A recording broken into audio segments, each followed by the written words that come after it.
Good morning, afternoon, or evening, whatever time it is, wherever you are. I am Malcolm Hawker, the host of CDO Matters podcast. Maybe you're listening on your weekend workout. Maybe you're listening as you're running or driving or watching on YouTube. Either way, like I said, I'm thrilled that you are here.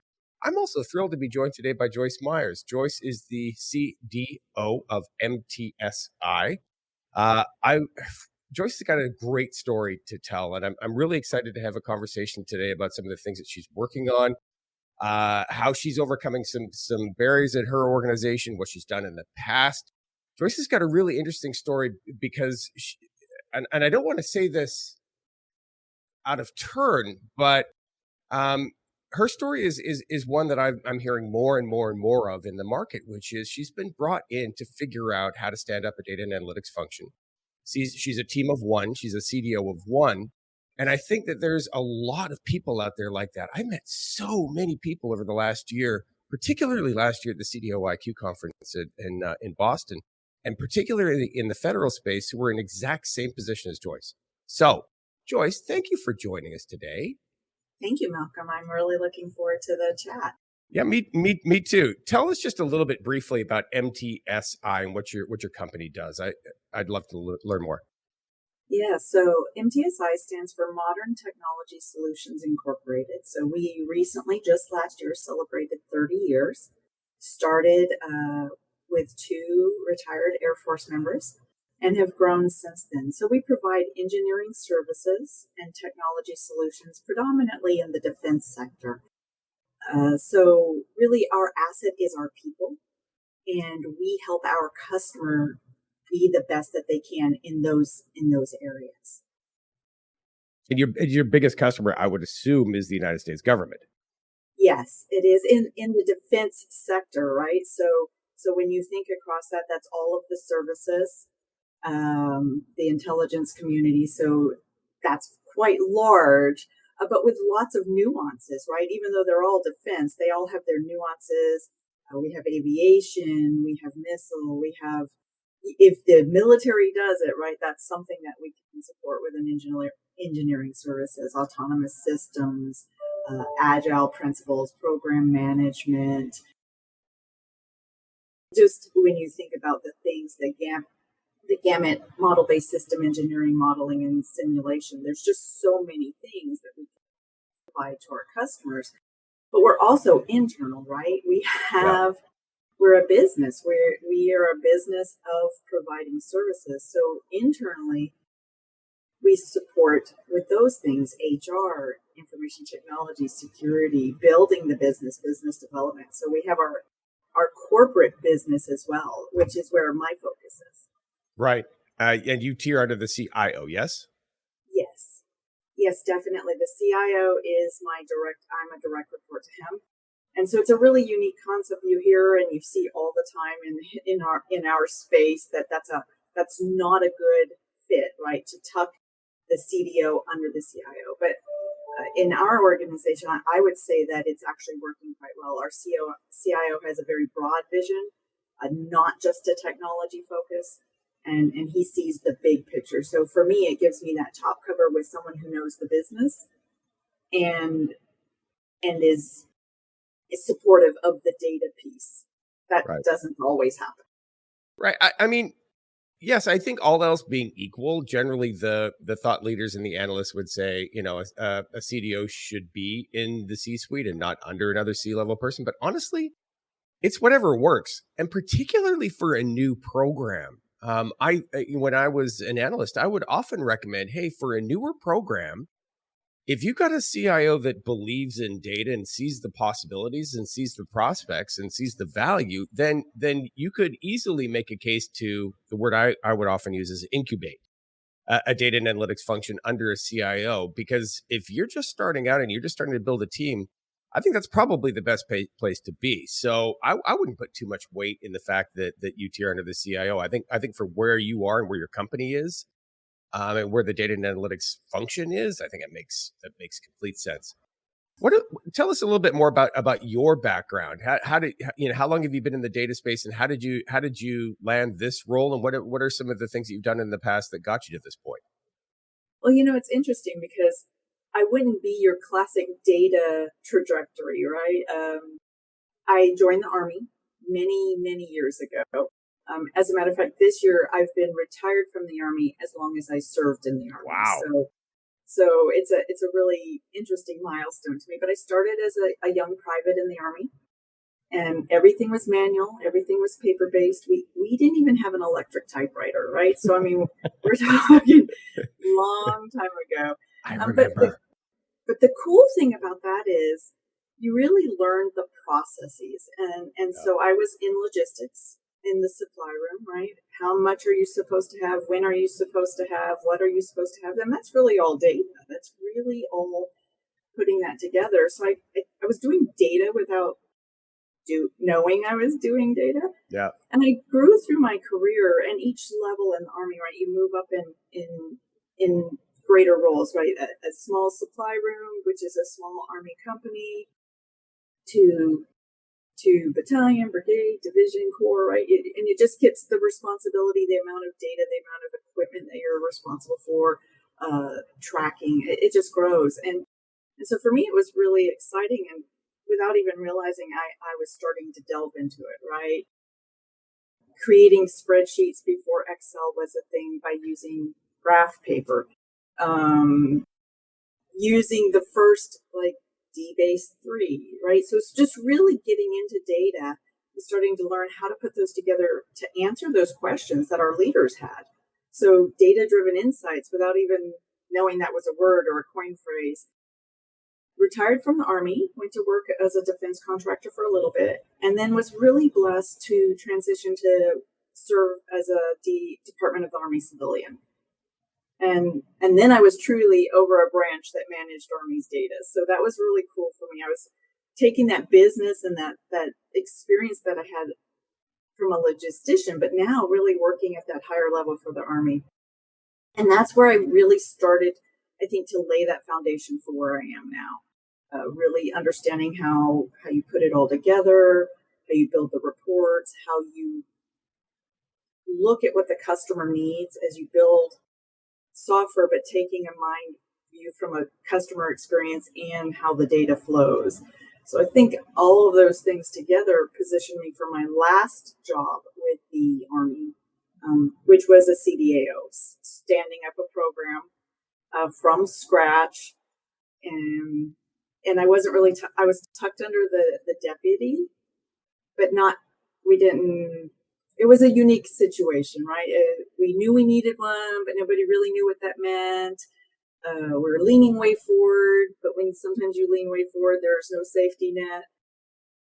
So that was, it was a very solid learning experience on what works and what doesn't work when you're standing up a program.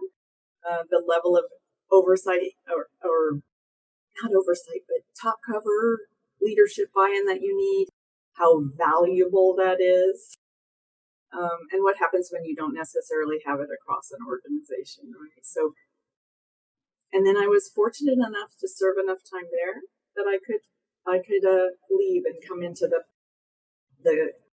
this side. So I went back to being a contractor and was actually recruited for this position.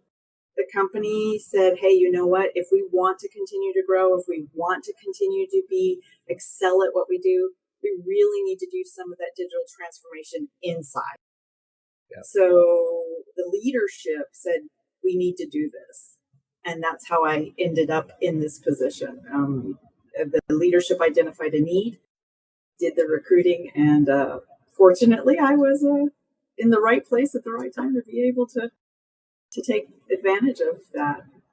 So many things I like about that story. One being, the starting as a private, and thank you for your service, by the way. Of course, but starting as a private, I mean, that's fantastic, right? Like starting at the ground level and working your way up. That in and of itself, I love that story. I love hearing that you were kind of on the ground doing the work and figuring out a way to do the work, whether that was in graph paper or otherwise. There's incredible value there.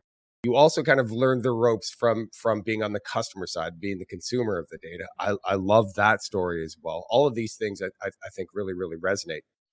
But bring us to present day. So MTSI is not a small company. You have 2,500 people, right? Yes. So you may be a small function and you may be starting small, but most certainly you're not talking about a very small company. You're talking about a relatively large company. 2,500 employees is a lot of employees. So you've mentioned the importance of kind of stakeholder support many times. You suggested that maybe in the past you may not have had what you have today. Am I reading the tea leaves correctly here? You are. So, there's always pockets of support. Yeah.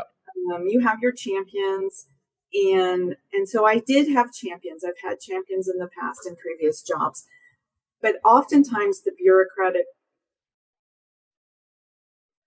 nature of an organization such as the defense has been around for hundreds of years. Yeah. And so change is hard, right? Especially when it's not understood, or it has to be big scale. And with the defense sector, you have to plan your budget out years in advance. And so you don't always know what you're going to need. So a lot of, I don't want to use the word resistance, but really just that inability to change, or embrace the change is really more. So it comes across as lack of support, and it becomes really very frustrating, to be honest.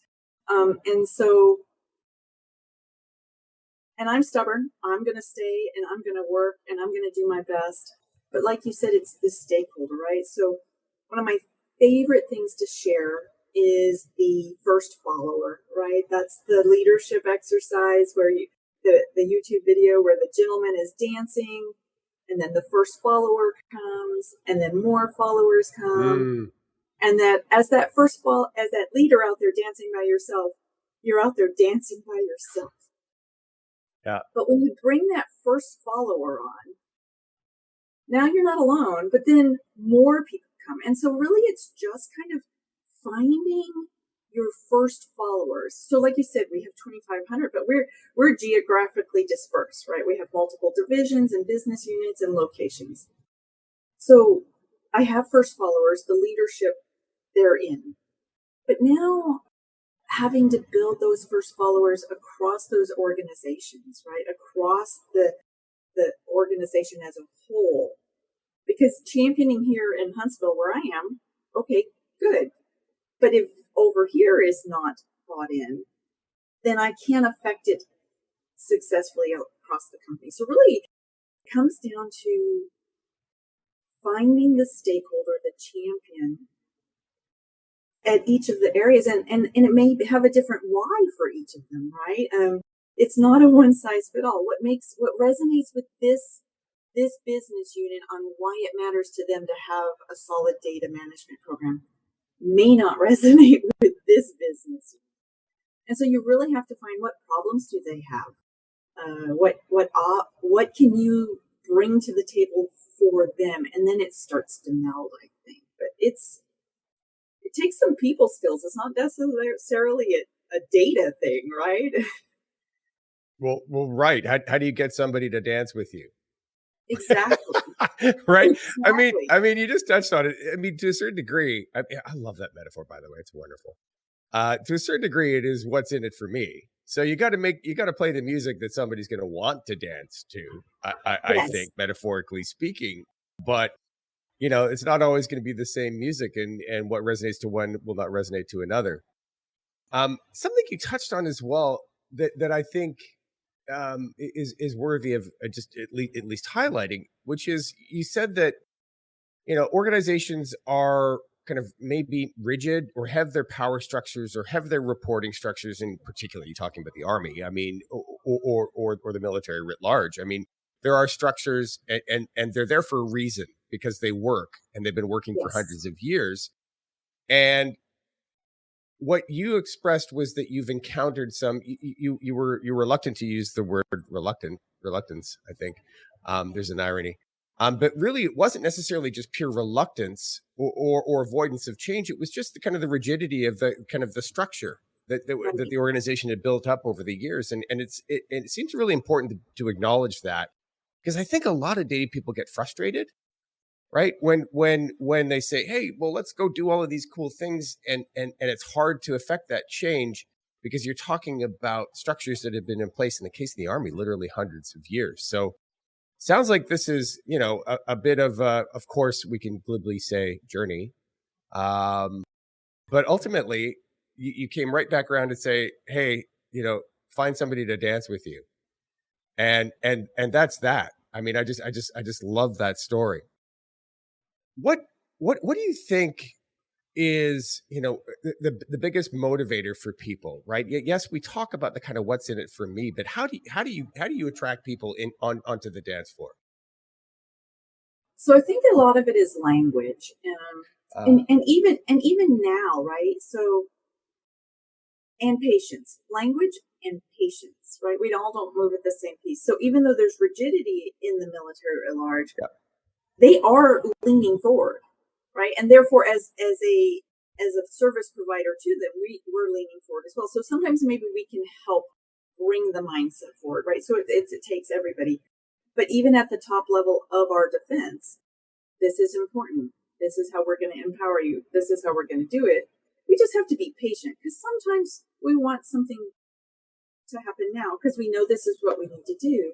And we just have to be okay sometimes with letting it take a little bit longer, right? Letting it work its way through the rigidity, if you will. And not just in something as large as the military, but in a company with 2,500 people, right? Yeah. The patience of it. We do get frustrated. We're human. We want it now. We know what it looks like. Let's do it. But sometimes you have to be patient. You, And then you it's the touched on language. you touched yeah, language. I interrupted you. The language. So my I have a former coworker who teases me all the time because I'm always saying words have meaning, right? So when right now we're working a use case where we're modeling a business process, the as is business process, because really the data flows back to the business process. So as we look at our as is process and we model that information flow is our data flow, and then we can start to see where our gaps and all of the issues are. But if we call them issues, if we call them pain points, if we call them friction points, all of those kind of have negative connotations to Yeah. them, right? And then the business people who have been successful are like, wait a minute, are you calling my baby ugly? Oh, In reality, what we're doing is pointing out opportunities for improvement, right? Here's an opportunity where maybe we can use this or automate this or combine these steps. And it's an opportunity for you to be even more successful at what you're doing. And so sometimes it's just finding that right switch of language um, from pain to opportunity or whatever that may be. And again, it's going to vary depending on your audience.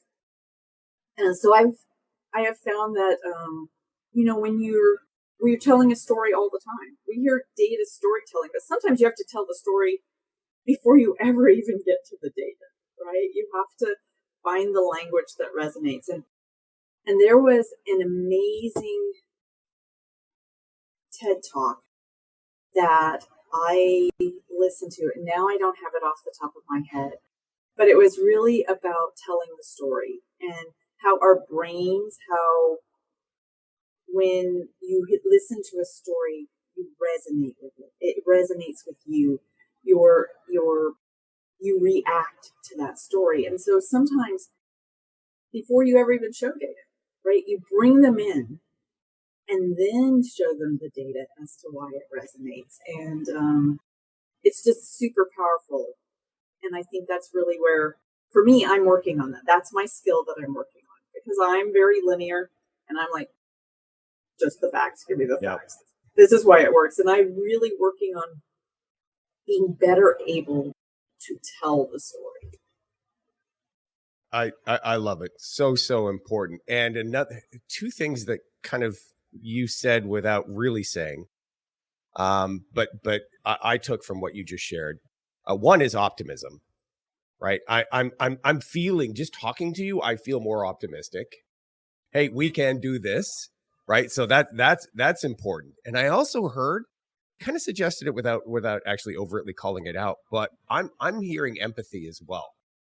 I'm hearing a certain amount of, hey, you got to understand what people are doing.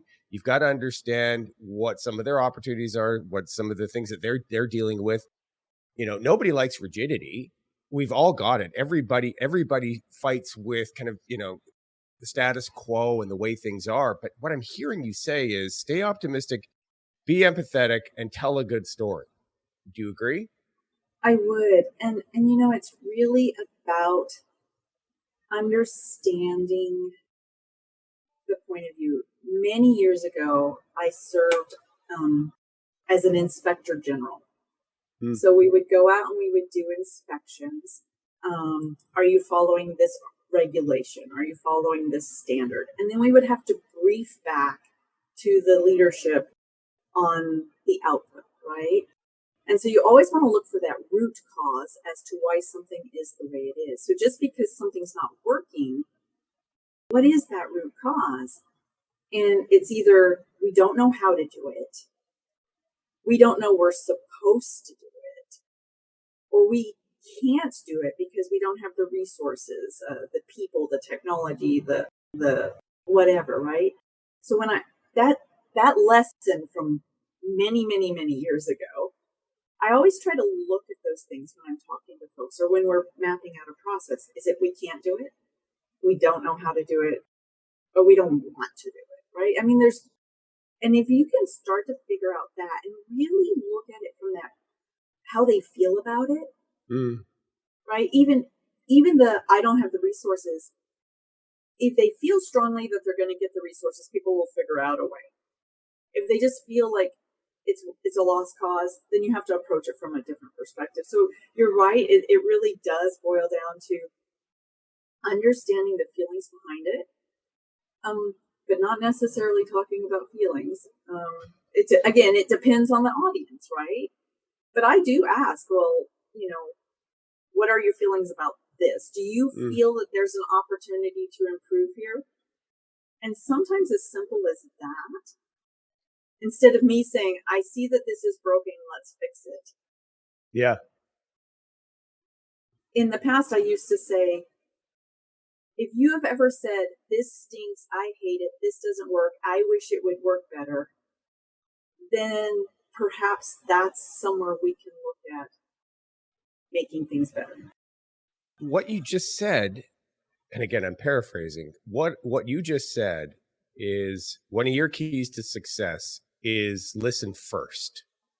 I think that's what you just said is listen first, because if we go in guns blazing and say, hey, I looked at your data and this is broken and this is broken and this is broken and here's what we're going to do, it could create one of these, which is, whoa, whoa, whoa, hey, but what you said instead was listen first, empathize, right? Be the kind of the chief therapist, as it were, for lack of a better word, and get your stakeholders to the point where they could offer up that, well, I think this could be better. I think this could be better. And that's where you need to be focused, because then they're bought in because it came from them. It didn't come from you.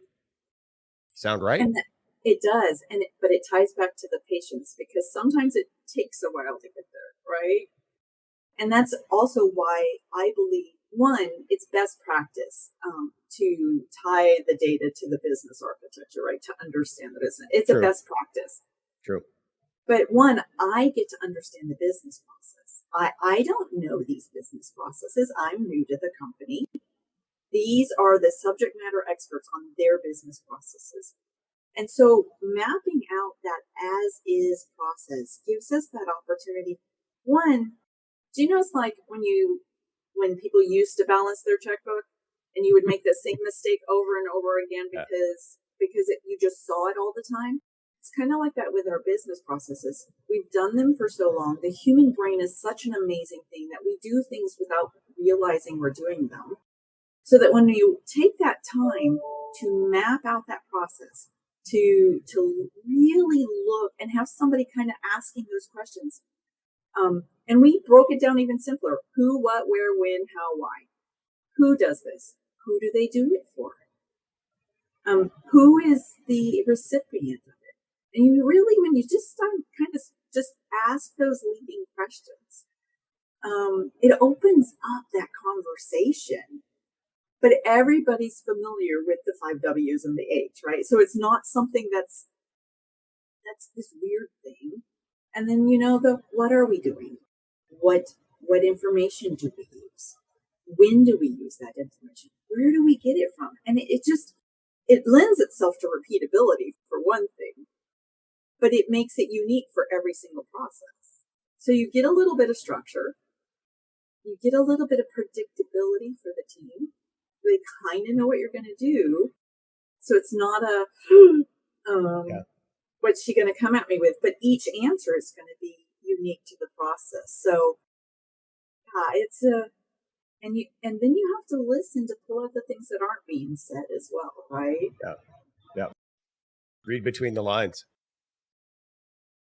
So how long have you been in this role? 5 months. All right. Well, so this is a good transition point into, okay, what are you focusing on? You talked a lot about understanding as is processes. Wow, my Canadian just came out. I just said process. Um, every now and then it'll sneak up on me. I'll drop a Canadian nugget. Maybe that's because I was in the UK all the last week and I was awash in that. But you said you've been focusing on as is processes. What else are you focusing on in your first 5 months? And how did you prioritize what you were going to focus on? Because a lot of the new CDOs that I've talked to over the last few years, a big challenge they face is there's a lot here. Where do I start? My goodness, there's way too much. I don't even know where to start. So how did you go about answering that question? And what have you been working on over the last 5 months? Okay. So I started just before Christmas. So that's a really unique Ah, time to start because many people take vacation at the end of the year. So it kind of allowed me to ease in a little bit, read the material that was out there about the company, kind of learn about the company's mission, what everybody did. So for me, that was a nice opportunity to kind of slide into it. But once folks started coming back from vacation, I reached out and met with all of the leadership, like at the executive, the division level, the business unit level, to just really talk to them and introduce myself. This is who I am. This is what a chief data officer does. And if there was one thing that you think that I should help you fix, what would that be? I love it. Yep. And interestingly enough, it was a common recurring theme of just help us find our stuff, right? So it's really, that's the same in every organization I've ever been in. Over years, we've created data silos. Over years, we have a lot of data, regardless of where you're at. It's a common thing, whether you're in this organization, the Army, the Navy, the Marines, right? We have a lot of data. Help us find the right data at the right time. And so that was really where I started. But then I took our strategic plan and really dug into that. What are our objectives? What are our goals? What are our metrics? Who do they belong to? What are the processes that support it, right? So, because ultimately it's tied to a business goal. Whether that goal is increasing revenue in an organization such as mine, or for a federal organization, making sure the soldier, sailors, airmen, marine have the right data to make those critical decisions in support of their mission, right? So what is that plan? Well, for us, we have a strategic plan. For the defense sector, the federal sector, there is a federal data strategy. There is a DoD data strategy. So really tying and understanding what that is, but bringing it down to our level. So starting to do that mapping, because you can't even create a strategy of your own if you're not nested with who you're supporting or the greater mission. That was interesting in and of itself, right? Just really decomposing that and understanding, well, why is this, understanding how we got to that being part of the strategic plan, and then really looking at how do I prioritize what I'm going to do. So you look at what the plan is, you look at what the top priorities are, you look across the ultimate gamut of all the things you could do. And I will tell you, I started where I started because I had a champion. I had during those conversations, one of the business leaders said, "Hey, I would love to be part of what you're doing." And so I reached out and said, "Let's start with you." And then he's become the business process owner. He's become a very solid champion as we map out this one process. So his area covers multiple processes, right? And we've picked one smaller sub process, like kind of in the middle, just to get the feel for how to do it. And different people are starting to see. And there's the classic, what are you doing? Why are you doing that? Why are you going so in depth? The normal. But every time we meet, I see just a little bit brighter light. And so we started with the strategy, met with the people first, right? Because you're going to pick up in those meetings, listening, who is not all in, who Right. doesn't really get it. And then you're going to pick up the ones who are intrigued, but aren't 100% comfortable. And then you're going to pick up, and maybe it's just one person that are the in. And then you start it and grow it, and you build the followers as you, because maybe they're not going to follow me. They don't know me, but they know the business process owner who stepped up to the plate, and they follow him. So I love it. I love it. One of the things that I say over and over and over again for new CDOs, go where you are wanted. And that's exactly what you just said, is you find that champion who's got an opportunity, and I consciously didn't say pain, but who's got an opportunity. And another thing that I'm excited to hear is you're focusing on a process. So it seems like you're mapping out a specific process with the goal then of utilizing data, whether that's a report or some sort of data quality thing or something, but with the goal of making that bigger, faster, stronger. Yes. yes, and we're actually using industry frameworks, right? So we're using the Enterprise Data Management Council's frameworks for data management, right? So business and data architecture, boom, technology. So what systems are we using? What tools, applications are we using to support that business process today? Are we maximizing what they can do? Are we using them to their full potential? Now we'll get there when we get to the future state and optimize our process, but really that's part of an internal digital transformation, right? We're looking at the people who perform it, and our customers are internal, but we're looking at our processes, what technology supports it, and then that data. How do we know where it is? Who needs to get to it? And then is it understandable and usable? There comes our quality and governance, right? As we start to build that out. But ultimately, all of that has to be in place, and you lay that firm foundation. Everybody, I use a lot of analogies when I talk. Years ago, I got a structural engineering degree. So I tend to always go back to like analogies that include buildings, right? So when you look at it, everybody's like, let's go get some AI. Okay, well, you're putting a roof up, but you haven't actually put in any foundation at all. So those strong data management practices, that's that rebar in your foundation, right? You can build a foundation, but if you don't put the rebar in it, it's going to crumble. So this work that we're doing, that's the hard work. We're building that foundation, we're putting the rebar in, we're letting the concrete cure, and then we can build the 3,000 square foot house with the roof on it, right? We can't go straight to the roof. Otherwise, you just got a bunch of trusses sitting in your yard.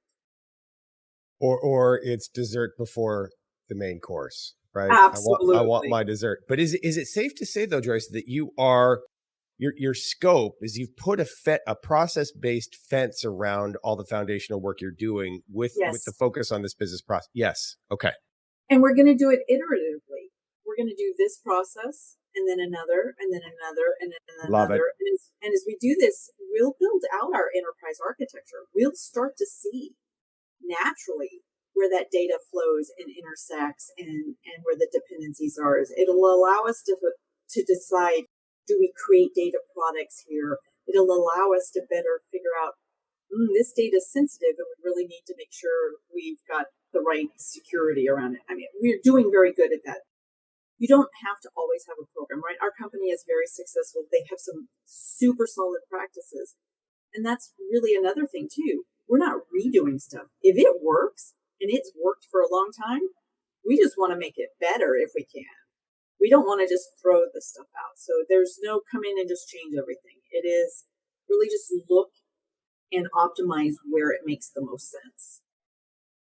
But being for now, if you keep on this path, I can guarantee you won't be the team of one. But being the team of one, this means that to do any of the work, you've got to enlist people from within the lines of business. Yeah.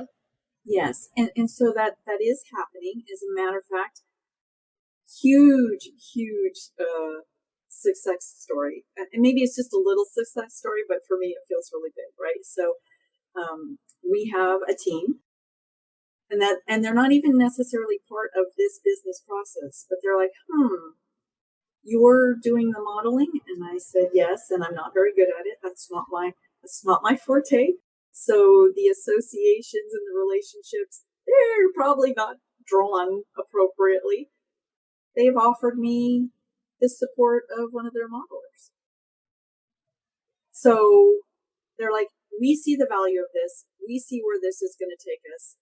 It will help him get smarter, stronger, more skilled, and it will help you, which will help the organization. That's a win. That's a win for Yep. everybody.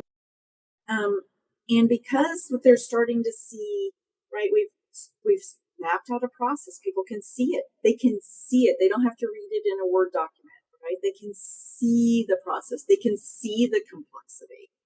Because sometimes that visual really is important. Then we started building out the conceptual and the logical models. And we've only looked at maybe 2 or 3 information exchanges.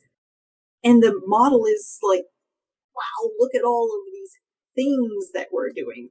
So people are starting to see, wow, that's a lot of stuff.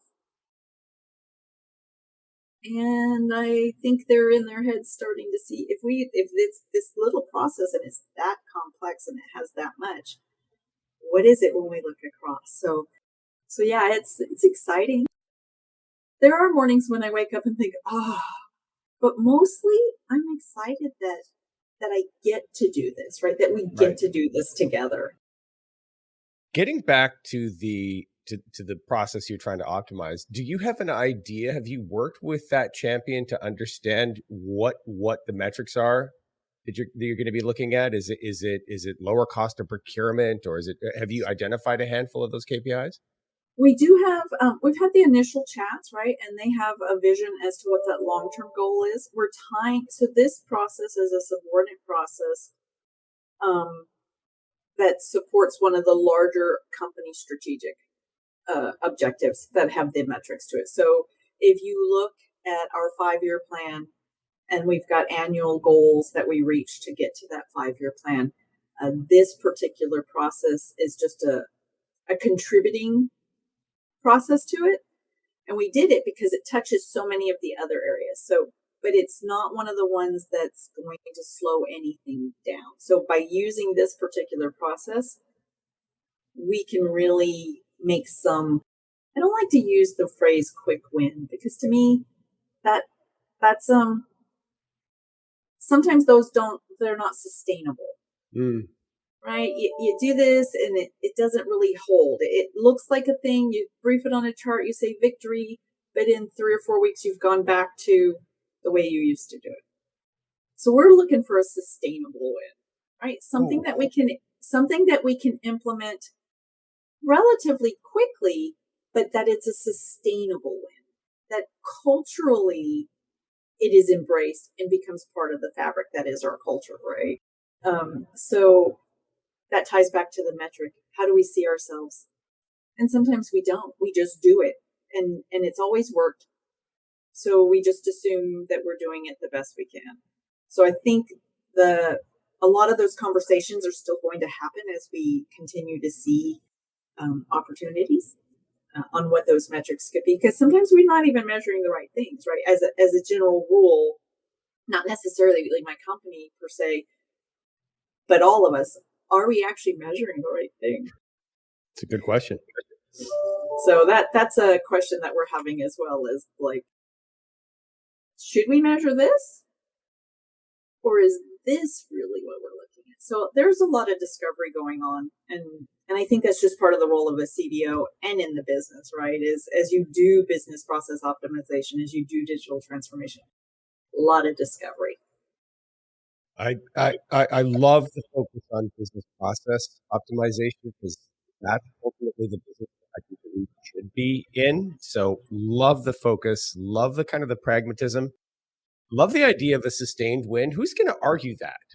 Right? Like we all want to be more sustainable and we all want to win. So that's kind of like, I don't know, that's the banana split with the whipped cream on it and with the sprinkles on top of it. It's like, yes, yes, more of that, please. Even though it sounds to me like kind of underneath it, there's an acknowledgement that above all else, we need to be driving business value, not just doing foundations for foundation's sake. It sounds like that's what you're saying. Correct. Well, you can lay a foundation all day long, but if you don't come in and build on it, and you don't end up with the house that you were building or the store that you were building, if you don't get your final product, you just wasted a bunch of time on a foundation that's just a slab of concrete in a field somewhere, Right. right? So you have to build the rest on it as well. What about so the people aspect and the process aspect? I'm seeing both here. So people, you are reliant on your lines of business to support the initiatives that you're doing. Process, we've just been talking about that a lot. What about technology? I mean, have you been looking at technology? Do you think the organization has an appetite to be investing, or is that something that is going to be part of the longer term once you figure out some of these sustainable wins that maybe later you go to the well and ask for money for technology? Where does that piece kind of fit into all of it? Absolutely. So as we do this, right, as we do this business process and the information and data flow, we're looking at what technology we already have. So can we optimize our usage of it? Are we, maybe we have, maybe we're using Excel for something that we could be using a different tool for. And sometimes Excel is absolutely the right answer, right? You don't Yep, have to always go get a big tool. agreed. But I will say that I believe that this organization is going to fully embrace it if it's the right answer, right? We're not going to buy technology just for the sake of technology. We're not going to solution something that doesn't have a problem to solve or an opportunity, right? We're not just going to go out there and say, hey, let's go buy this very expensive suite of tools if there's not a direct connect to the business value that's going to bring to it. So at least that's the approach that we're taking so far. I, from what I've picked, what I see, I know that this will not be an issue. If we get to the point where we've said we've maximized the use of tools, we've maximized what we already have, we have a gap here. And if we fill this gap and we do the right analysis of alternatives, right, we don't just rush out and buy the shiny object, but we do the right analysis of alternatives to say, hey, this solution set brings us this sustainable value, then yes, I have no doubt that that will be acceptable. Well, but the thing that I like here is that you didn't lead with it. So it being technology, which is so many kind of new CDOs lean heavily towards either leaning on technology or leaning excessively on consultants.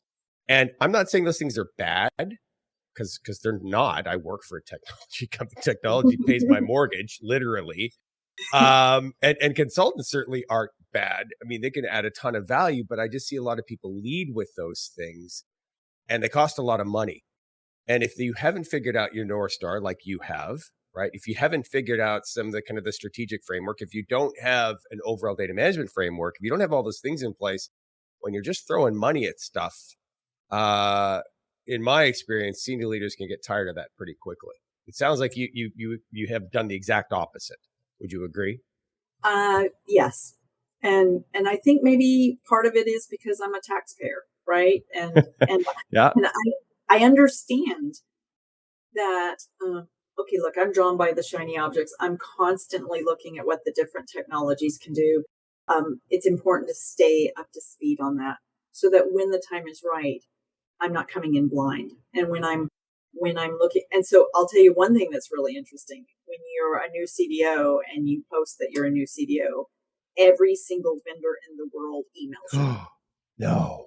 I know, shocking. Um, it's an interesting thing. Yeah. Um, so, How the about answer that? is we're beginning. Yeah. I don't have a budget to go buy multi-million dollar software. I don't even know what need it would fit, right? So we're not going to do that. It's just not something we're going to do. It's not something I would expect my company to do. We're a successful because we look at things the right way and we don't just jump into things. When you're an engineering solutions company, you understand that there's a lot of linear, very thoughtful processes that are in place. Engineers have a very solid mindset. So I love that. I love that we're able to do that, that we have a focus, we have a plan, and that I can plan, right? I can fall into that saying, hey, at this time, I think this would make a good investment.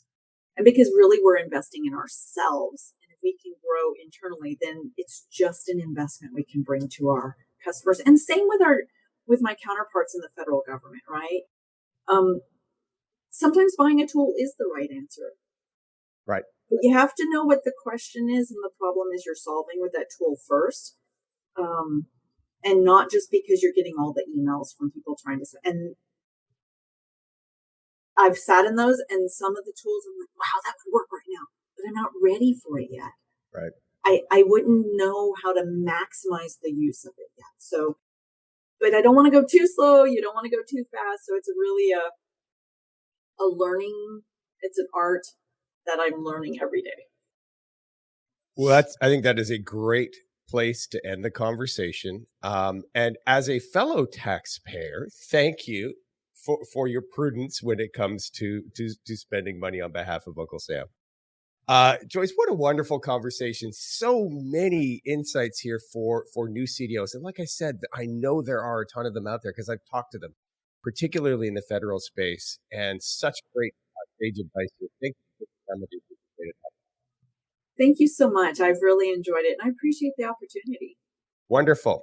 All right. For all of our listeners, if you don't already subscribe to the podcast, we'd be thrilled if you join us on this journey and become a member of the CDO Matters community. We're growing and we're providing content to help you, the CDO, extend your tenure and to become the data hero of your organization. So please take a moment to subscribe. Thank you for listening today, and we will see you on another episode of the CDO Matters podcast sometime very soon. Thanks, everybody. Bye.